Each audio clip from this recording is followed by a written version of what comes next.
Hello, gamers, and welcome back to Xbot and Pony. My name is Phil. My name is Nick.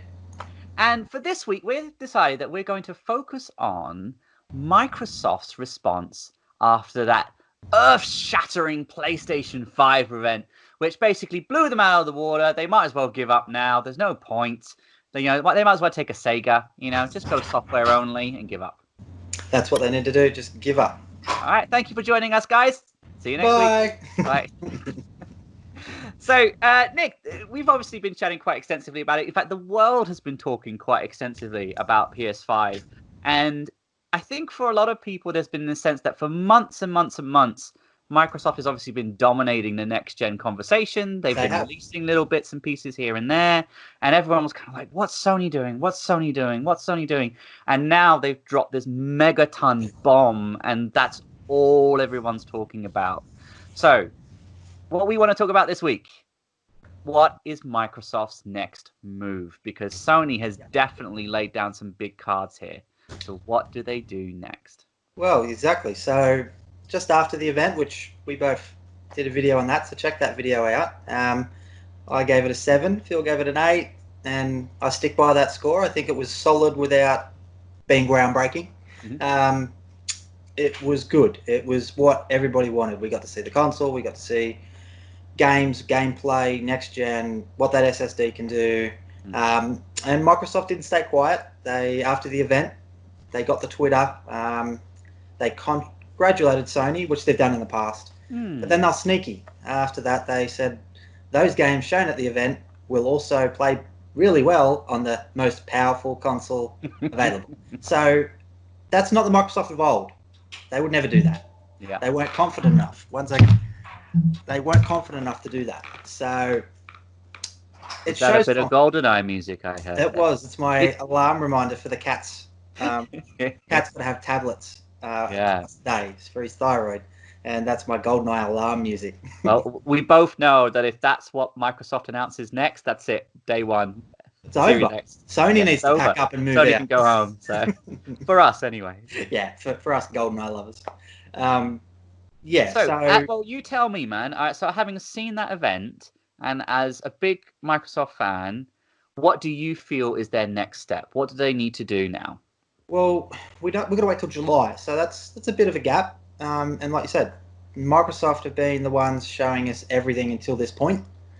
We got to see the console last year, Game Awards. That was a mic drop. Everybody's like, "What did we just see? Was that the next gen console?" Like nobody actually knew what they saw because it was so unexpected and so well hidden. And to be honest, not expected at a very more Sony event than a Microsoft event, if history goes. So they've been aggressive, and now they've kind of gone quiet after their May event, which wasn't the best. I still stick with my score of I give it a 5 out of 10. It wasn't that great. They need to go and do what Sony did, but better. They can't just copy Sony. They can't show 4 exclusives, which we know will be Halo's one of them, Forza the other, Gears the other, Gears Tactics, whatever. That's not going to win anybody over. They've been doing that okay. For 3 gens. And 3 gens, let's be honest. That's what they've been doing. And you can't do the same stuff. Sony's just proven, Nintendo has proven, you can't keep doing the same stuff. You need to take some risks. You need to do something. So they did post about a little bit more info on smart delivery. I won't go right into it because we know it's not going to be a deal breaker for people. But what they did announce in that, it was a blog post.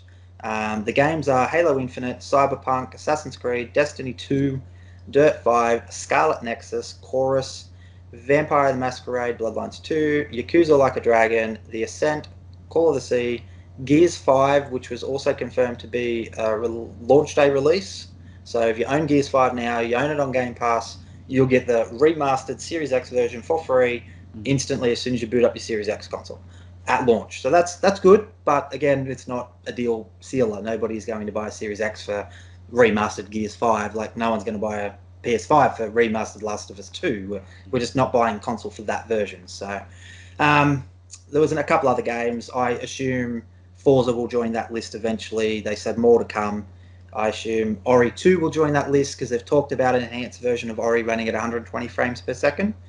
So that's good. That's a start, but that's not gonna I was going to win say, us over. is this their key response? Not at all. Is It's just take a your blog library with post. you. No, again, it's just a blog post. It's just on the Xbox News website. No video. Oh, there was a little video. Sorry, there was a 30-second trailer that they released. It was good. I assume the next step, we'll probably hear something before the July event. Obviously, they'll hype up that event as well. They need to show a lot of first-party games. Halo will probably take a big chunk of that. That's their big Christmas release, and so it should. It looks like we're going to have a Halo versus Spider-Man expansion battle at this Christmas, and that's going to be the big game. Both games have to contend with Cyberpunk now as well. So there's a bit of competition there to get people's money. They can't push backwards compatibility, which they've just done. They can't push smart delivery, which they've just done. They're bonuses to lure people in. They have to push Game Pass. That is more than a bonus. That is probably the best thing in the industry at the moment, in most people's opinions. If you are a Sony fan and you haven't seen Game Pass, or you're not into an Xbox, if you can pick one up cheap and grab Game Pass, it'll save you so much money on third-party titles. It's not funny, even leading up. So there's a lot of Sony fans now doing that. I've noticed on YouTube and that they're trying to check out Game Pass. It's important to Microsoft because it's what they're pushing. They're not pushing you need to buy a Series X. They are pushing you need Game Pass. You need xCloud. You want to play our games. It doesn't matter where you play it, as long as you play it. So again, do you think that's going to be the focus in the next event? They're going to be pushing Game Pass even more so? I think so. And the reason Game Pass is going to get pushed is those 15 studios they now have, all those games come to Game Pass for free. And they should be, and as we know, they should be AAA titles, not what they've been doing lately. You know, I don't want to be so negative, but the quality of the titles, you only got to look at Metacritic. They're in the 70s and 80s. Nothing wrong with an 80 game. There's nothing wrong with an 80 game. Nothing. But it needs to be better than that. They need to be system sellers. And unfortunately, and I think you've come round to it. So purely as let's me taking the counterpoint, all right? Not me being the Sony fan that needs to be convinced, right? I wasn't convinced this gen at all. I'm not convinced. Right? Just wasn't. You know, and you and I have had this discussion before, where if you really think about it, 10 years from now, what's going to be the big nostalgia games from this gen of Xbox? PlayStation 4. Right. Let's be honest. So PlayStation 4, they had an amazing new God of War, Spider-Man, Uncharted 4s, like now The Last of Us 2, even games that are a little bit more controversial or people aren't, like, not everyone loves them, the Death Stranding, right? They're still going to be remembered as standout titles. 100%. And maybe I'm wrong, maybe you can tell me otherwise, but my impression is there aren't any of these masterpiece level like superstars on the Xbox One. And there should be. After 7 years, you would think you would have at least one like unbelievable masterpiece in that time. So for me, as a PlayStation fan, that's what I feel is Microsoft's next step. They need to show that we've got our own masterpieces coming, and that we've got something that is worthy of you jumping on board. That we haven't released these games, many decent games or many games at all for the last 3 years, because we've been working on this awesome stuff. Exactly. And that's what they need to do. So we can go over the studios. We've got Rare making Everwild and Sea of Thieves. Give Sea of Thieves a chance. A lot of people are saying they've jumped back into it recently. I've heard it's a lot better now. And it's the game it should have been 2 years ago. You should never release a game and it's better 2 years later. I'm never going to say that's a good move. But it's a lot more fun now. It's a lot more enjoyable. There's a lot more things to do. Recently released on Steam, up the top. They're making good money with Minecraft. It's huge. I know it's everywhere, but they own that. They make money off it. So they've got these little niche games that they keep pushing. Ori, Hellblade sequel. Again, I don't know if that will be a AAA banger. I don't think it will. I think they'll push visuals, but it'll probably still be a smaller-ish studio. So I think Ninja Theory themselves, they made, I think they were around 40, and now they're up to 80 staff or something. So they're doubled in staff. So they're recruiting people, good people, to make these studios bigger. So they've got 15 studios. In July, they really need to come hard. They can't just show 343. They can't just show Coalition. They can't just show Ninja Theory. They have to show what the new studios are making. You know, they need to show what Compulsion's making. They need to show what Obsidian's making. Besides Grounded, which apparently is getting very, very good. We all laughed when we seen Grounded. We did. We laughed. Like, they bought Obsidian to make a Honey, I Shrunk the Kids game. Like, all the initial previews and everything on that it's one of the best survival games made. So I'm gonna say we know that's what Microsoft does. Yeah, they buy Rare and then they can release Connect Sports or grab them by the goodies. But the impressions for Grounded is it's a 9 out of 10 game. Yeah, I'm having a good 9 out of 10. Then I've downloaded it. I haven't played it. Needs a lot of improvement. It's only an alpha stage. I assume it's a next year game, but Obsidian is a good company. They make good RPGs. So they do. They've got a big game coming. They need to show that off. They need to show us what it is. Compulsion games. They need to show us what Playground Studios' new team is working on, which we assume is Fable, but they need to show that. They can't just go. Halo. I'm sorry to interrupt you, Nick.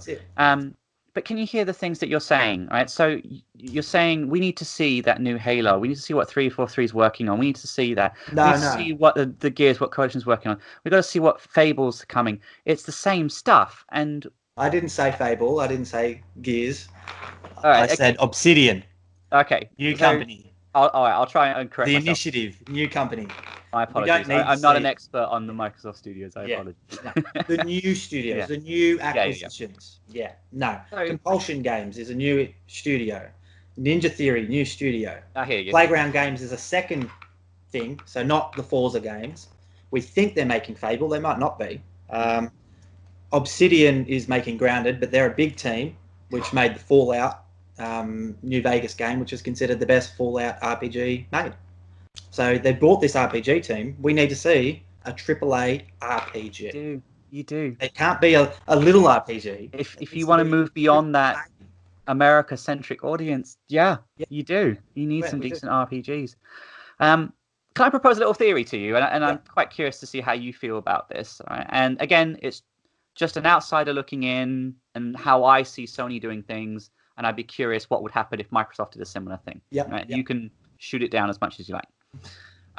So my issue is I see the same studios making the same sort of games over and over and over again. From Microsoft. Right, to the point where you've got 343 Industries, for example, who actually only make Halo games. They are named after, this is a Halo reference, isn't it? 343. Character. Yeah, exactly right. You've got the Coalition, who only make Gears games, and they are also a Gears reference as the studio. So what that tells me is these studios are being essentially driven to be only one thing, to only be Halo creators, to only be Gears creators. And that's really limiting. And when you can see that the quality is varied across their titles as a result.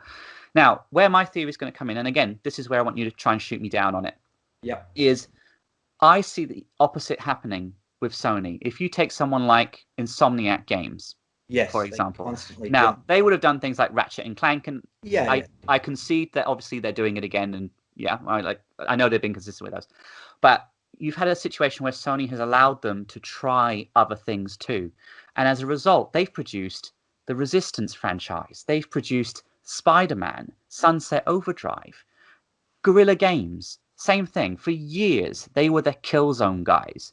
And then they were allowed to try something different. And they came out with Horizon Zero Dawn. Yes, amazing. And Naughty Dog, they were the Crash Bandicoot guys for years. And then they were allowed to try something different, a new IP of their own. And they moved on to Uncharted. Admittedly, again, I know there's been a few games in that series too. It's a big series. And The Last of Us, which for many people, especially the first one, I can't speak for the second one yet, but the first one for many is considered like almost the peak of gaming in terms of just quality and storytelling and emotional interaction. And so, again, this is just a theory that I want to throw by you, but my impression is if you take a studio that even if they are known for a certain thing and allow them to experiment, to allow them to try different things, they actually grow and they are inspired by what they're doing and they're excited. Whereas, and if you've got 343, for example, that's taking over a franchise that had kind of come to its end, and they're told you've got to keep making this series and this series only over and over again, Yeah. it's gonna get stale. Same with the Coalition. If you're being told you can only work on this series over and over and over again because we need a Gears game, we need a Halo game, you're going to stifle that creativity. Yes. I know I'm talking a lot, man, but when I throw this at you, what's your general sense? I'm not going to shoot it down because you're right. You're 100% right. I'm not going to shoot it down. I've got a couple of little counter arguments. We've been critical of Microsoft since Xbox One, and that's before Phil Spencer took over. I think we need to look at Xbox since Phil Spencer took over. Okay.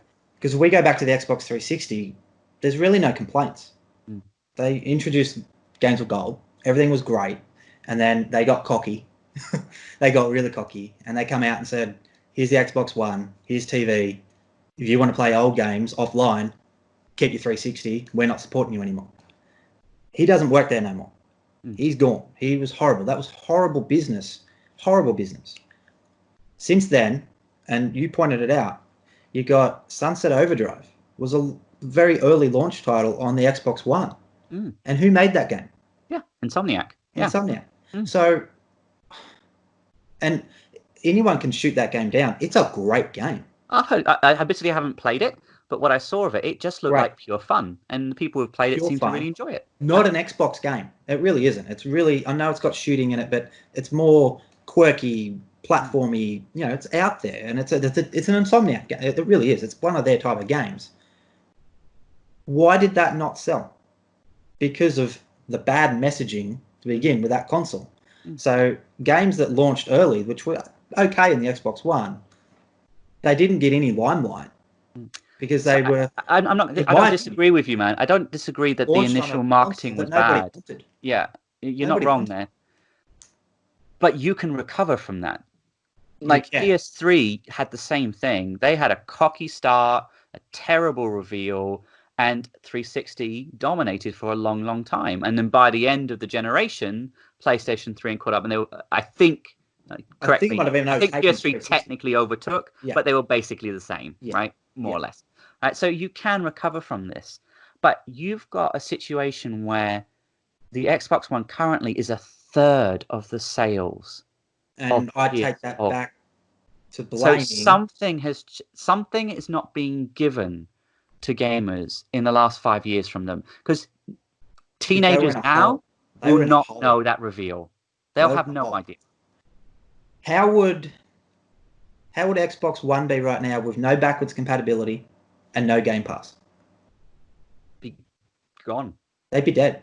They wouldn't exist. There wouldn't be a Series X. It wouldn't happen. Microsoft wouldn't bother. They would quit.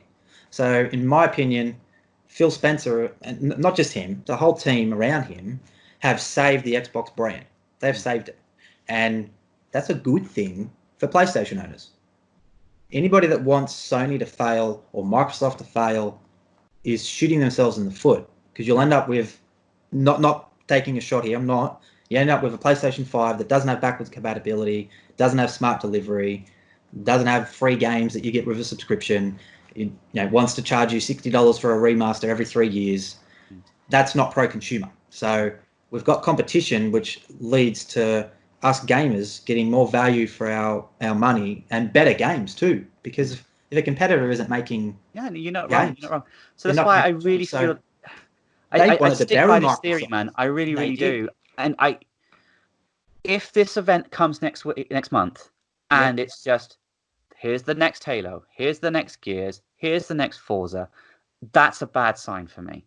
That those studios are still just working on the same thing, and they are not being allowed to try something new or have a new approach. You need Halo to have a God of War style reinvention, or something like that.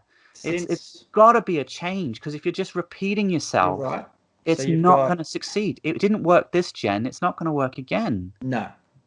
So you got Turn 10 making Forza. I think that's fine. I think that stays. I don't think you want Turn 10 to be making anything but those Forza games. That's fine. That pigeonhole. Sony does the same with the Gran Turismo team as well. They only make Gran Turismo, and I think that's fine because they're not a huge team. It's a smaller team to make a racing game. You don't need a huge team. But when it comes to 343, it comes to the Coalition, there are rumours that the Coalition is also making another game that isn't Gears. That has been rumoured for a while. So. They've been really, expanded. really do.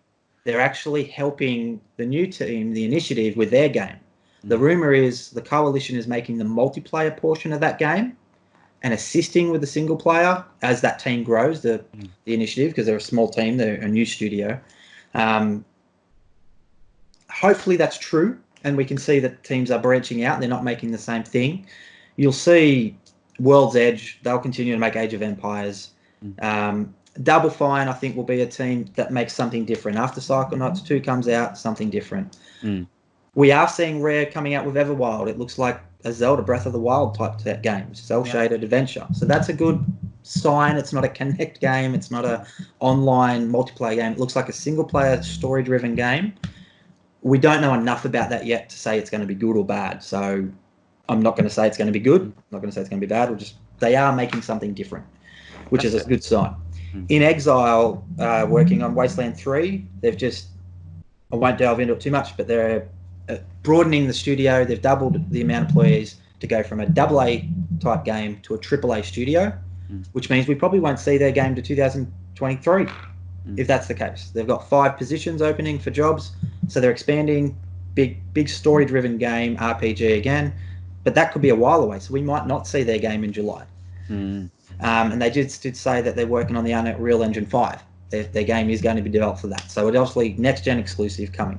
Initiative, we have no idea what they're working on. Could be Perfect Dark, could be something else. Turn 10, Forza. 343, just Halo. And you're right, they're pigeonholed into Halo. So it's not a great thing. The Coalition, hopefully not making Gears 6, making something else. Give Gears a rest. Yeah. Give it a rest.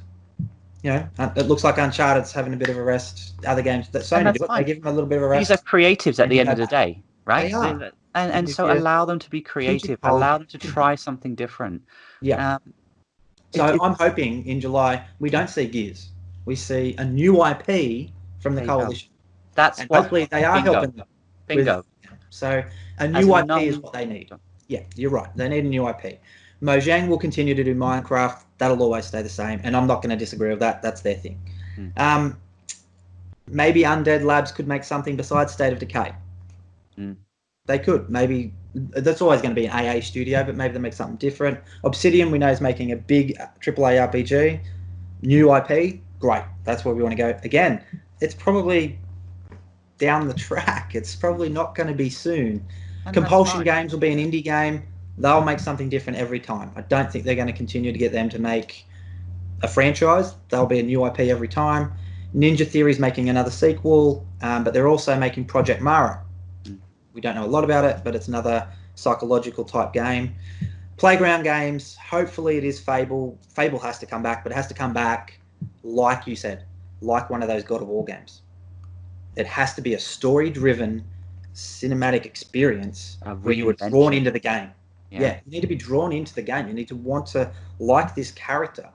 Even if it's not Fable, if it's something else, it needs to be that type of a game. It needs to be story-driven, AAA, blockbuster, like Horizon Zero Dawn. It can't be what they've dished out in the past. No. It can't. The quality has to go up. They have to raise the bar. They do. If they don't knock it out the park, they don't come out and just knock it out the park in July, I think they're done for. I think you nailed it. I think they're done. I don't think no one will care about the Series X. No. And it doesn't have to be gameplay. It can just be trailers. Just announce this game's coming. Look how everybody reacted to Scalebound. And look how they reacted when it was cancelled. Yes. You know what? That is the perfect example right there. Yeah. Okay. Isn't it? Let's be honest. Perfect. That defines what they needed. They needed new IP that people were excited about and was going to offer a new gameplay experience. That obviously we don't know necessarily the exact details of what was going on behind the scenes. We don't know but how it worked or how it happened, but it looked good. But that's what you needed. Yeah. You needed more like that. We didn't see gameplay We had a full motion video trailer, and that was enough to hype everybody up. And the developer, we knew who the developer was. Yeah. They can make good action games. So whatever happened between them, it happened. But they needed that, and that's the next step I was going to get to. So they got these 15 studios, but the biggest thing is their publishing studio, third party. Sony does it so well. They don't just have first party studios making exclusive games for them. They have the best third party studios out there making exclusive games for them. They do. That people want to buy the console for. Yeah. Not and even. And I know you hate them, and I'm not a fan either. But those timed exclusives work. They work. They work. All right. Everybody knows. All right. Final Fantasy VII Remake is going to go to Xbox, but in 12 months. Where's it? Who's going to wait 12 months for that? No. It's not going to happen. No. You know. If you want to play it, you're playing it now. Yeah. Yeah. You know, and it's the same as when they got Tomb Raider. It was the same. It didn't work. Tomb Raider didn't work. It was different. They can't just steal someone's franchise and say we're getting this for 12 months. Yeah. That doesn't work. Yeah. If you go and buy that franchise and you own it, that's fine. You know, similar to say Bayonetta and Nintendo. Like Nintendo now owns Bayonetta. If they didn't do that, we wouldn't have Bayonetta 2, Bayonetta 3. It just wouldn't exist. So that's fine. I think that's where July they need to knock it out the park. They do. Maybe their first-party studios are a bit away. Doesn't mean they can't announce games, but they can come out with, games like Gears Tactics, great, but they need bigger ones than that. And they need to be exclusive. It can't just be, here's Halo Tactics or, it needs to be good. Flight Simulator is a good change of pace too. So a franchise that should have come back. None of these shooty games. It needs to be a full-on action-adventure, story-driven game from their first-party studios, but also from third-party studios. That game publishing thing is the most important thing in this July event, in my opinion. And they need a big Japanese exclusive. They need it. From who doesn't know who it's from. I think you've said it all, man. So basically new stuff. Yep. And variety. And variety. Yeah. And variety. And it can't has to only have shooters. You need a Japanese game. Can't only have the same titles over and over and over again by the same people. You need something new and you need variety in your genres. Exactly. And if you bring that, you're going to get people excited. Yes. So I don't think you're wrong. I think if they can do that, if they can show off their core games, your Halo, your Forza, but then you need to move in and you need to go, here's this big exclusive, here's this new IP, mystery surrounding it, but it's this story-driven action game. It will it will intrigue people. People don't need to see everything. We've seen that before. You just need a full motion video teaser. This is what's coming. Perfect Dark would be great. Fable would be great, but they need big AAA games from other studios, not just their own. Okay. And they need to show it in July. They really do. They need to really be aggressive and show off things that are... Sony done it. I mean, they announce a game, it's still 4 or 5 years away sometimes. Like, I find that frustrating, to be fair. It is. I will. But it still that's works not a great for them. Strategy either. But sometimes I think it could be deliberate. Sometimes I don't think it is. Sometimes I think a game just gets delayed, and that's how it is. They like to announce their games a bit earlier than everybody else. Nintendo's the opposite now. They announce it a few months out. And Microsoft were a bit sheepish with what happened with Scalebound. Oh, we announced that too early.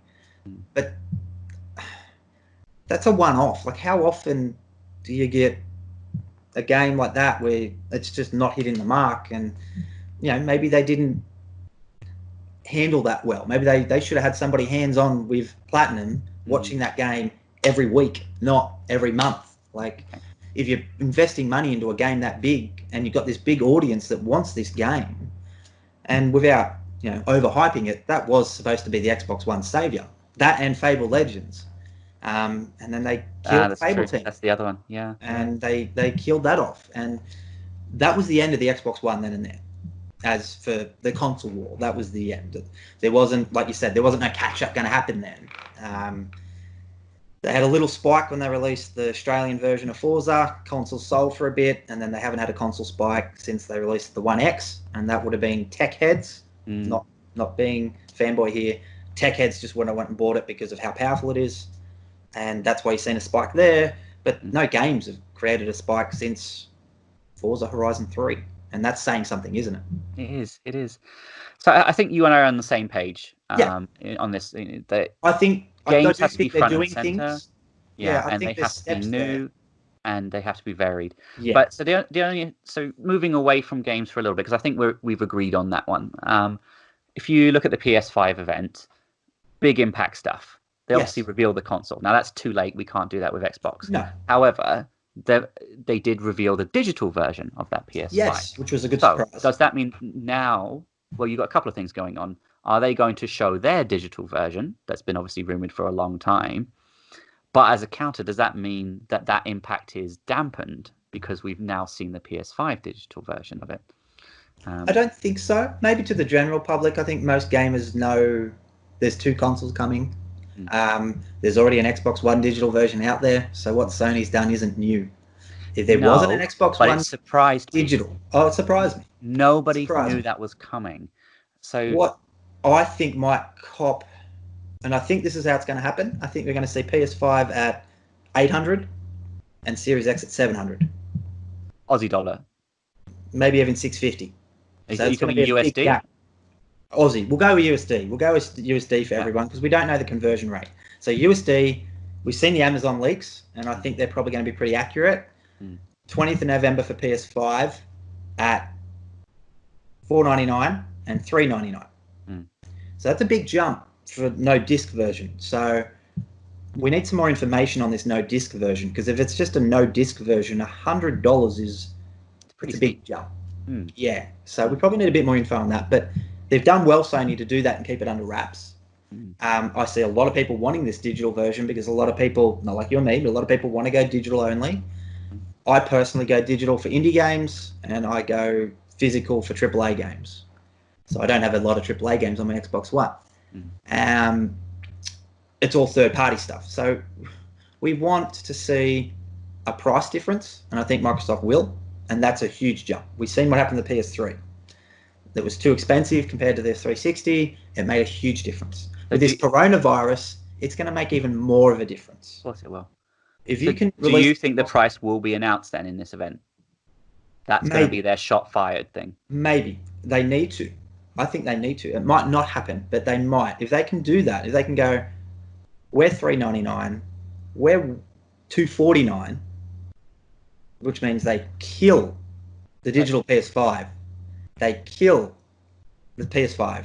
And these consoles, it's going to be tricky though, because it means their bigger console is more powerful and less money. But it means their other console is less powerful but less money. And does it have a disc drive? So they're going to release a 1080p console.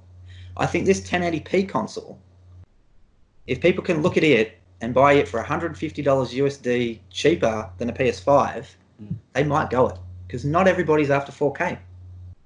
So that could be their Trojan horse. A 1080p console at 60 frames per second with ray tracing, HDR, ray tracing, but a big chunk out of that cost. That could bite Sony on the butt.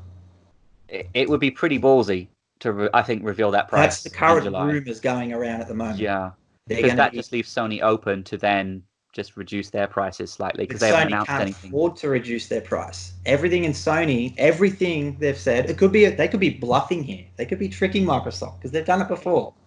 We believe in quality over price. We believe this is a high quality product. The price is going to be high. They have constantly said it, but it could be a lie. They could be coming in at $399. Who knows? That's the rumored Series X price, $399. And the rumored PS5 is $499. That's a big chunk in America. Most hardcore gamers, they're not going to blink an eye at it. They're just going to throw their money down on the console they want. They don't care.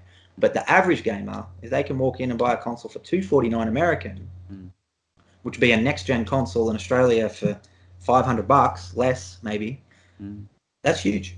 That's huge. Because how many people do you know, including yourself, that have a 4K TV? Nope. I have a 4K TV. And I bought it for next gen, not this gen. This gen doesn't mean anything to me for 4K. Next gen will.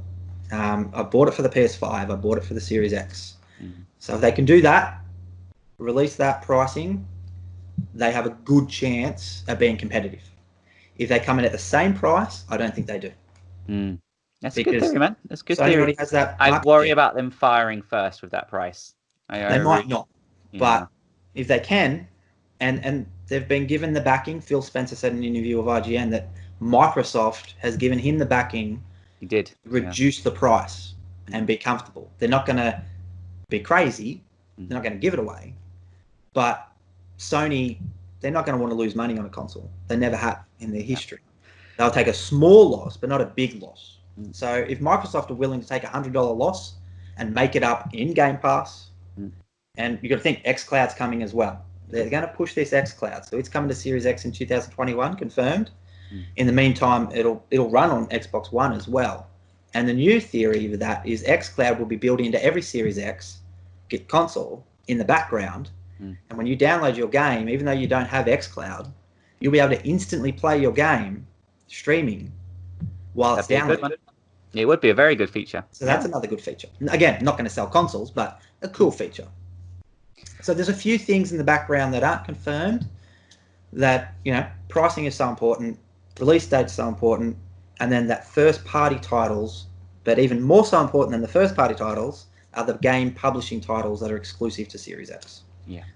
And Xbox One, because they've got both consoles. Xbox One and Series X for the first 18 months at least will have the same games. So they can nail them. There's a lot of pressure there, isn't there? Let's be honest. Yeah.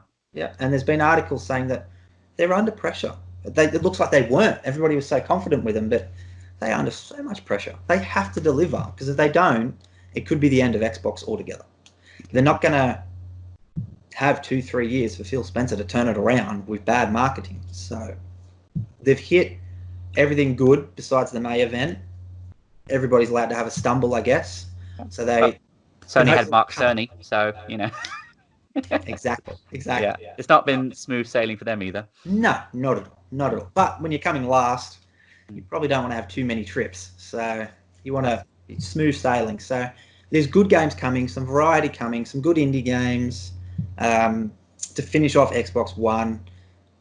Like you said, and you've said numerous times, and you're correct, there's not enough variation in the genre. I think with Etherwild, Grounded, Project Mara, we're getting Battletoads back, Gears Tactics, Flight Simulator, Tell Me Why by Dotnod, which is that trans game coming out exclusive to Xbox One. Very out there game, obviously. A lot of risk with that type of a game. So that's the kind of stuff they need to delve into. But they need to advertise this stuff too. They can't just release these cool little games on Game Pass and not tell anybody about them. They need to push them. So hopefully they can at this July event. We'll see a lot of cool games, and they'll announce some big bangers and at a competitive price point. It's a tall order, eh? Yes. And one last thing. Sega actually advertised their Game Pass games on Twitter the other day. Who did? Sega. Who? Sega. Say that again. Sega. The Aussie in me. It's the Aussie in me. Sega. I don't remember booting up Sonic and it going, Sega. It didn't. Not once. Sega advertised all their games in Game Pass on Twitter the other day. Yeah. Could just be nothing. It's never been done. No company has advertised their games in Game Pass besides Microsoft. So is that a hint at maybe there's some Sega stuff coming to Game Pass exclusive to Series X? I was going to say, that would be high impact. If they announced in July that Sega is now an exclusive partner with Microsoft, that would be a megaton event. It would be. It doesn't have to be exclusive games. Or their games are timed exclusive, or it could be timed rights to them, or whatever. Or even if just all Sega games are in Game Pass, they're just a Game Pass thing. You don't have to pay for Sega games on Xbox. You subscribe to Game Pass, you get every single Sega game for free from now on. That would be huge. And if they could grab another company and do that with as well, that would be huge. Like, it'd be hard to do, but if they could convince a company to give them all their games to Game Pass exclusively, and it means they still launch on PlayStation 5. It's just you got to go out the shops and buy them for $60. If you don't have Game Pass on Xbox, you have to do the same thing. So those kind of deals would entice gamers to go, well, maybe I'll go this way, or maybe I'll buy both. Oh, there you go. Well, the ball is in your court, sir. I have to see how it unfolds next month. I really do hope so. I want you next July to have that poo-eating grin, or you to have that poo-eating grin on your face, and go, "What you gonna do now, Sony boy?" I really want, like, genuinely, I want that. I really, really do. It will make it more exciting. Like I said, it's healthier for the industry, and it's just fun. It's fun. It's fun. We're in this because we love this hobby, all of us, and we must all succeed. Exciting times, and it's most people will tell you, I want to go this way. That company needs to die. That doesn't help anybody at all. That costs people jobs, and creativity dies because there's no competition. There's only competition with, creativity, and new things happen because we have competition. It drives everybody to be better than what they are. You have a football team playing themselves, and they're never going to get better. Nope, no motivation. If they're beating someone all the time, they're never going to get better. You need to get beaten to come back and be stronger. And we've seen that in the past. We've seen Sony cop a bit of a whack. We've seen Nintendo cop a really big whack with the Wii U.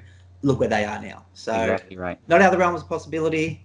I'm not going to say I'm overly confident with Microsoft at the moment, but I'm more confident with Phil Spencer heading things up than at the start of 2013. The moves have been good. So there's hope. There's more. Yeah, exactly. Yeah. All right. Well, how do you feel about it? What do you feel Microsoft has to do to gain back the momentum? Because there's been a pretty heavy left foot hook there from Sony recently. What do they need to do to succeed in July? Let us know in the comments below. Yep, like and subscribe, guys. Any other comments or anything else you can shoot at Phil to back me up here and help me out, just shoot them down the bottom, and I'll make sure I send them to him at least 5 times till he replies.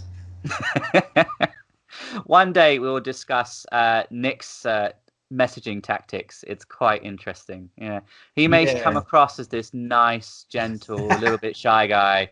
Oh, he's a nasty troll. You haven't seen it. So. I can be. There's a nasty troll inside of all of us. Exactly right. All right then, guys. Let us know. Bye. Alrighty. Bye.